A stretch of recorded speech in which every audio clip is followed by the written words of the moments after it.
Ya jemaah, memang cara menasehati itu ada seninya. Ada langkah-langkah yang harus diikuti. Tujuan kita menasehatin adalah memperbaiki, bukan merusak. Sehingga gimana cara kita menasehatin orang? Kalau di grup, kalau kita bicara di grup ini WA, usahakan kita tidak menasehatin di depan umum. Tapi antum wapri sama dia. Sampaikan kepada dia tanpa diketahui orang lain. Karena secara tabiat manusia itu nggak ingin dikasih nasihat di depan orang. Maka kita pun harus memahami tabiat tersebut. Ana pun nggak suka kasih nasihat di depan orang. Terus, ya secara pribadi kasih nasihat. Sampaikan kepada dia, afwan ukhti atau afwan akhi, ya sampaikan mohon maaf ya. Mungkin omongan ana dikasih muqaddimah lah. Mungkin antum nggak suka, tapi ana sayang sama engkau sebenarnya. Soalnya ana pernah dengar tentang ancaman buat orang yang gibahin orang lain ya kayak gini.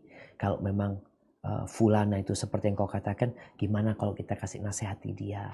Artinya kita bawa dia, kita merendah di depan dia dengan harapan dia mau menerima. Tapi jemaah, kadang-kala kita udah baik caranya, udah lembut, tetap gak suka. Dan tatkala kita jadi orang baik nih, kalau kita jadi orang baik untuk diri kita, kita melaksanakan sholat, kita suka berbagi, kita suka tersenyum, membantu orang lain, orang kampung suka sama antum. Kawan-kawan di kantor, di rumah sakit, Masya Allah memuji antum.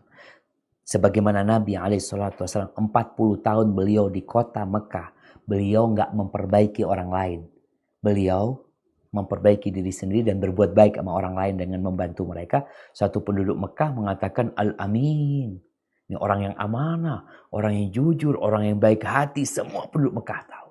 Tapi tatkala beliau berdakwah naik, yang dulu baik sekarang memperbaiki orang lain, beliau dibenci oleh penduduk Mekah.